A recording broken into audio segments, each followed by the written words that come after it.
अस्सलाम वालेकुम dear students. आज के लेक्चर में हम फ्रीक्वेंट पैटर्न माइनिंग के मुतल्लिक़ पढ़ेंगे। जैसा कि पिछले लेक्चर्स में आपने पढ़ा था कि प्री प्रोसेसिंग का अमल कैसे होता है और हम डेटे को कैसे क्लीन करते हैं, इसके अलावा उसकी इंटीग्रेशन एंड ट्रांसफॉर्मेशन कैसे होती है।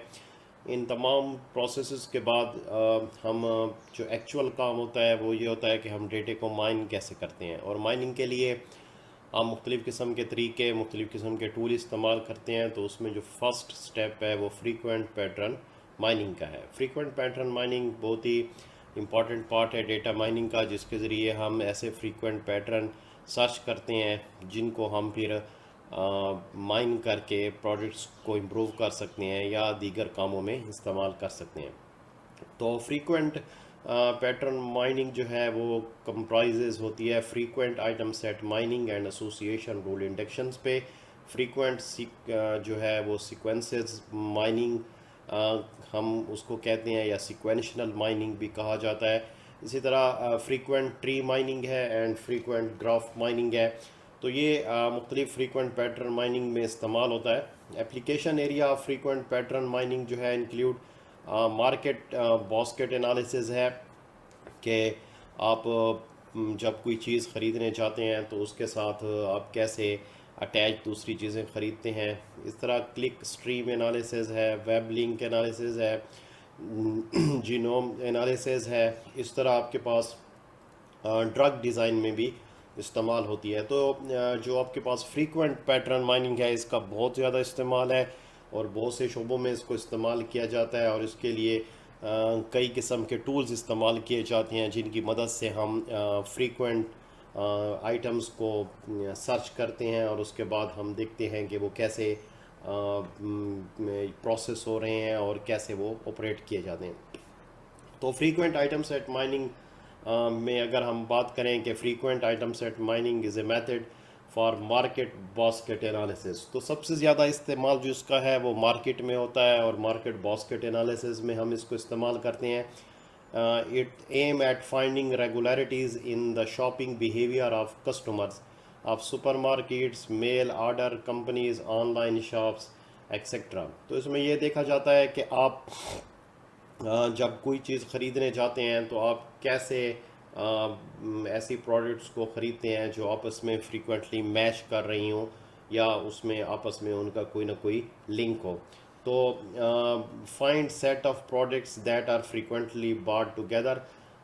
जो हमारे पास फ्रीक्वेंट आइटम सेट माइनिंग है, इसमें मेन चीज़ जो होती है वो ये होती है कि हम ये देखते हैं कि find sets of products that are frequently bought together, के कौन से ऐसे आइटम्स हैं जिनको हम इकट्ठा ख़रीदते हैं जब हमारे पास कोई शॉपिंग के लिए हम जाते हैं किसी शॉपिंग मॉल में। Possible applications of found frequent item sets improve arrangement of products in shelves at on a catalogs page etcetera.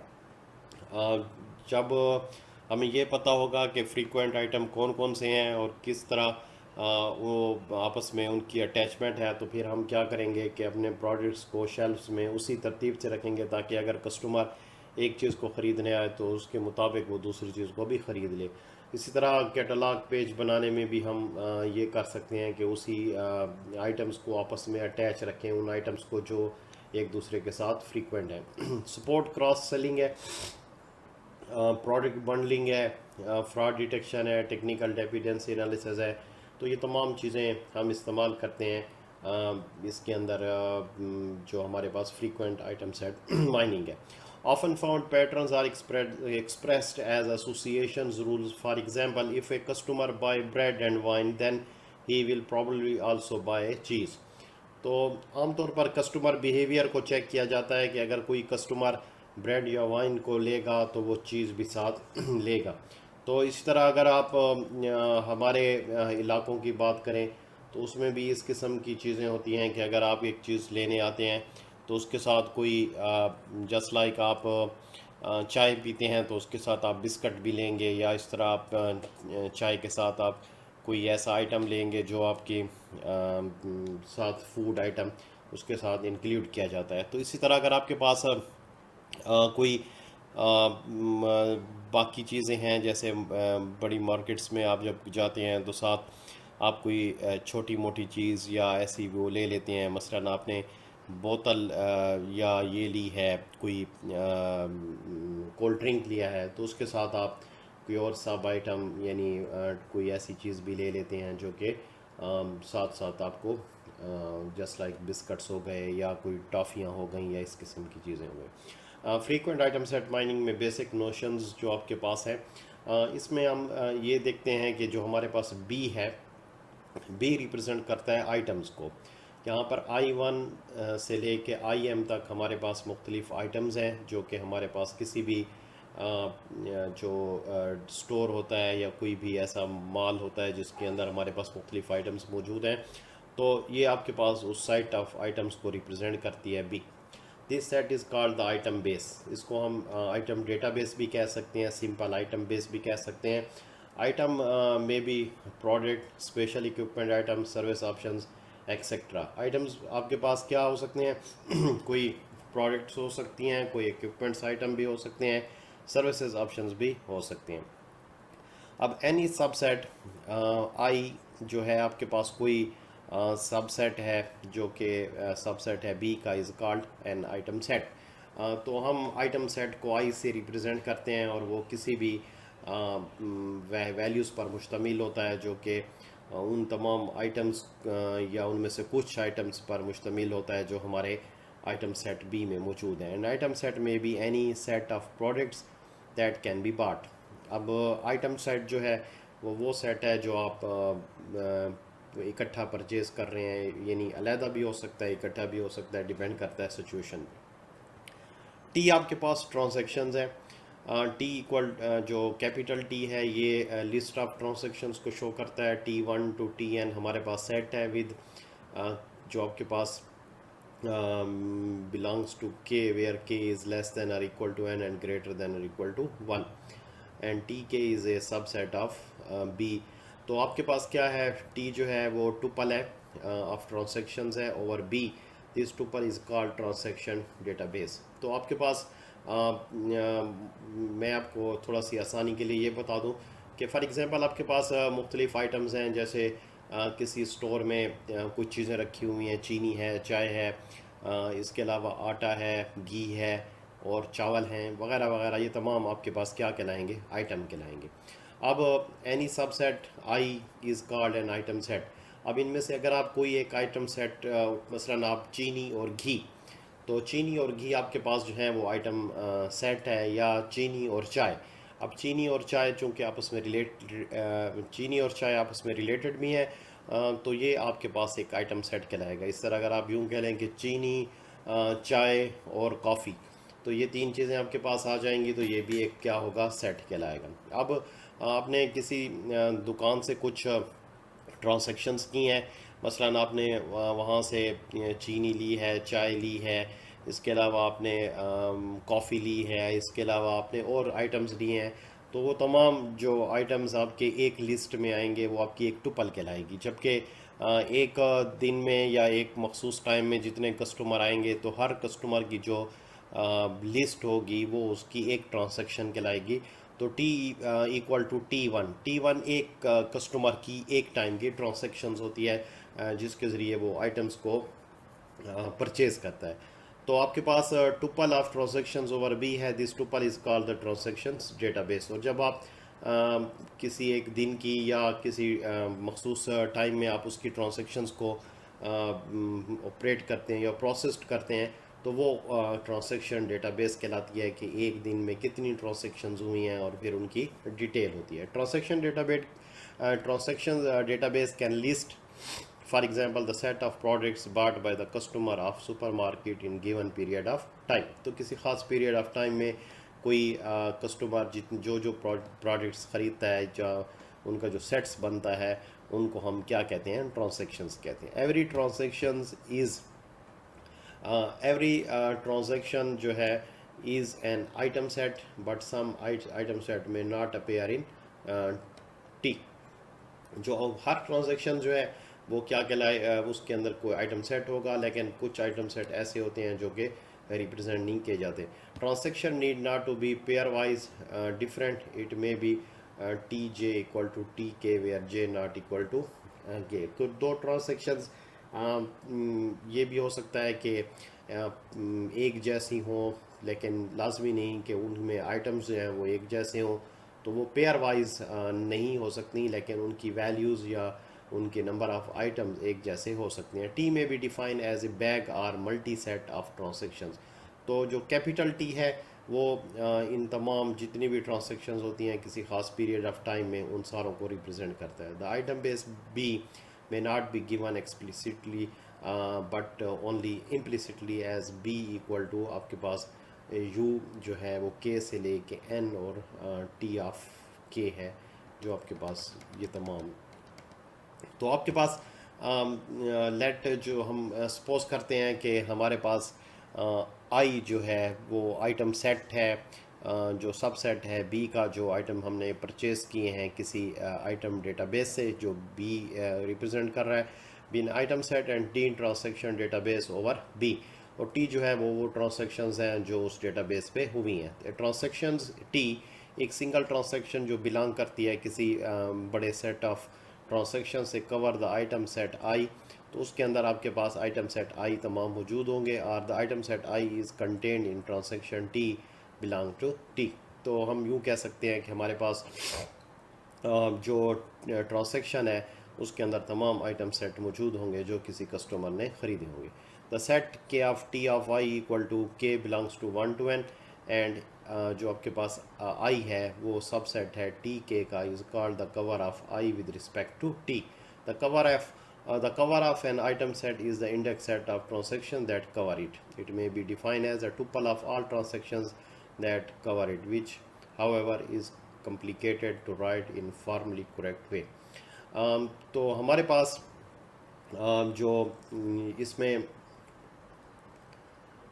ये होता है the value s t of i equal to k of t of i is called the absolute support of I with respect to T.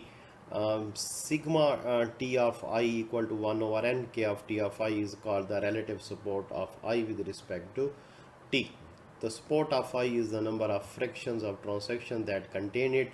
Sometimes sigma t of I is also called the relative frequency of I with respect to t. तो ये दो जो आपके पास चीज़ें नज़र आ रही हैं, एक आपके पास एस टी ऑफ आई है और सिग्मा टी ऑफ आई है।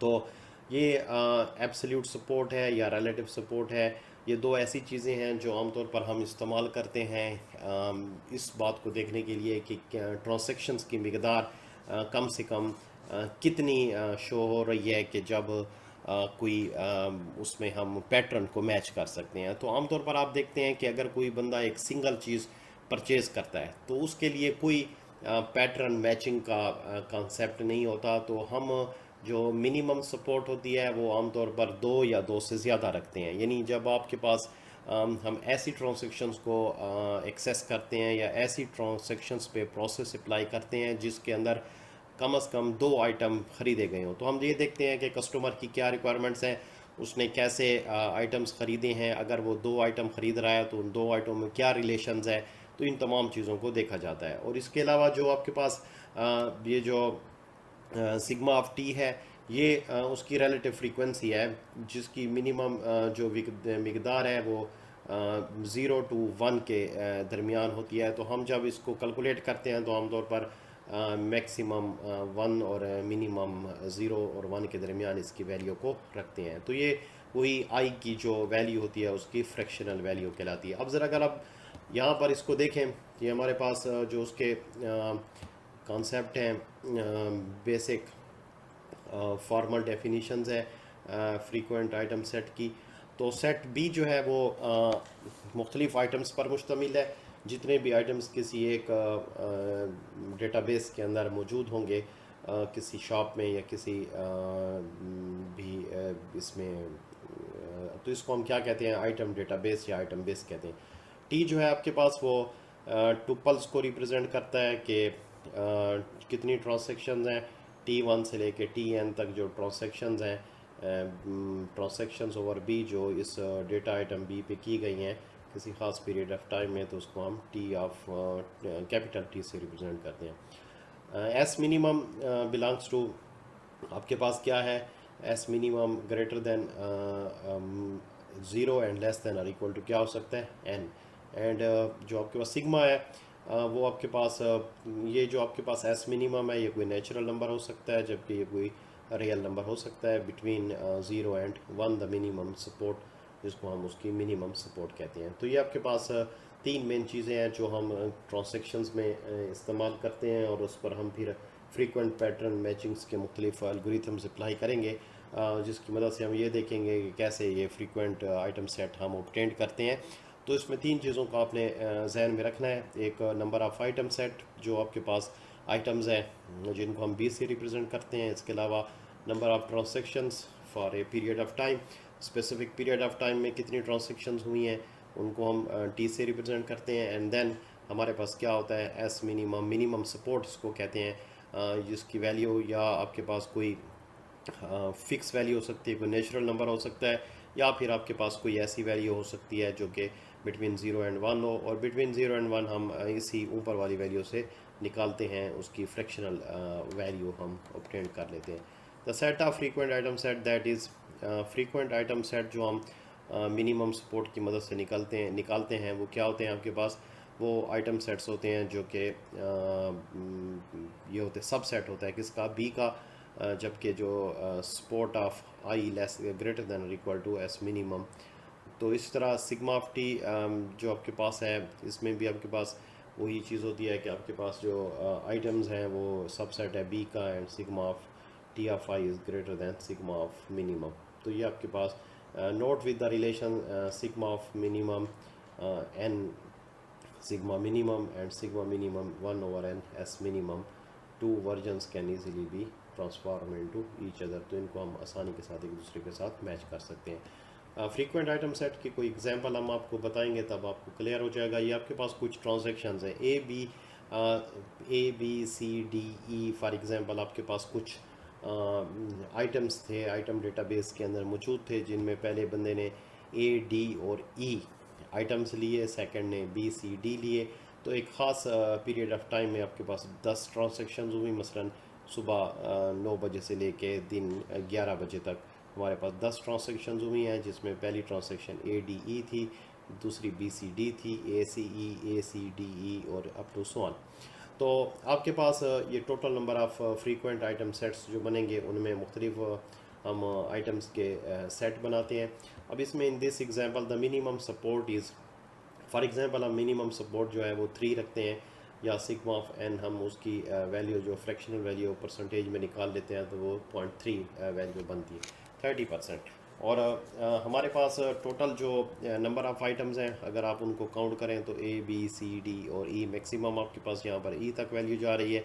तो ये 5 वैल्यूज़ हैं, तो total possible sets of items जो बन सकते हैं वो कितने हैं, 2⁵ इक्वल टू 32। तो आपके पास 32 सेट्स बन सकते हैं किसके, इस आइटम्स के जो आपके पास हैं। यानी कोई इंडिविजुअल ख़रीदेगा तो ए बी सी डी ई 5 ये बन जाएंगे। इस तरह A B, A C, A D and A, इस तरह आपके पास बी सी, बी डी और बी, इस तरह सी डी और सी, जबकि फिर A B C, A B D and A B E, फिर B C D, B C E, C D E and last आपके पास 4 के बनेंगे और फिर 5 के बनेंगे। तो बहरहाल यानी टोटल आपके पास जो वैल्यूज़ आएंगी वो कितनी आएंगी, 32 पॉसिबल सेट बनेंगे। There are 16 frequent item set but only 10 transactions. अब आपके पास टोटल ट्रांजैक्शन जो हैं वो 10 है। अब इनमें ट्रांजैक्शंस को देखें तो यहाँ पर जिस 0 आइटम्स में आपके पास जो वैल्यू है वो क्या है, नल वैल्यू, उसमें आपके पास 10 है। अब एक आइटम जो है तो अगर आपके इसमें आप ये देखें कि 1 आइटम, 2 आइटम एंड आपके पास क्या है 3 आइटम। तो हम यहाँ पर 1 आइटम में ये देखते हैं कि आपके पास ए बी सी डी ई, इनमें एक की ट्रांजैक्शन कितने टाइम हुई है, तो एक की ट्रांजैक्शन 1 2 3 4 5 6 और 7। तो एक की ट्रांजैक्शन 7 हम यहाँ पर उस एक आइटम की ट्रांजैक्शंस को यहाँ पर लिख लेते हैं। फिर उसके बाद आपके पास बी है, तो बी आपके पास यहाँ पर एक और यहाँ पर आपके पास एक, दो और तीन, तीन टाइम हुआ है। इस तरह बाकी आइटम्स जितने टाइम हुए हैं आप उनको यहाँ पर ड्रा कर सकते हैं। फिर उनके ये देखेंगे कि ये आइटम दो की कम्बिनेशंस में कितने टाइम आए हैं। तो दो की कम्बिनेशंस में आपके पास कितने टाइम आए हैं, तो आप उनको देख सकते हैं कि ए आपके पास ए और सी कितने टाइम आया है, ए और डी, ए और ई, बी सी, सी डी, सी और डी। तो ये इनकी आपके पास टू आइटम्स की ट्रांसैक्शंस निकल आएगी। फिर इस तरह थ्री आइटम्स की आप ट्रांसैक्शंस निकाल सकते हैं कि थ्री आइटम्स इकट्ठे कितने टाइम ये हुए हैं। तो इनकी मदद से हम फिर मुख्तलिफ़ किस्म के डेटा को डिज़ाइन कर सकते हैं और हम इन पर मुख्तलिफ़ चीज़ों के पैटर्न अप्लाई कर सकते हैं। तो ये एक छोटी सी एग्जांपल थी जिसके हम कैसे आइटम्स को अलग-अलग करते हैं। इंशाल्लाह नेक्स्ट लेक्चर में हम पढ़ेंगे कि हम सर्चिंग कैसे करते हैं फ्रीक्वेंट आइटम सेट की, और फिर उन पर कैसे हम एल्गोरिथम अप्लाई करके हम फ्रीक्वेंट आइटम ऑब्टेन करते हैं। थैंक यू, अल्लाह हाफ़िज़।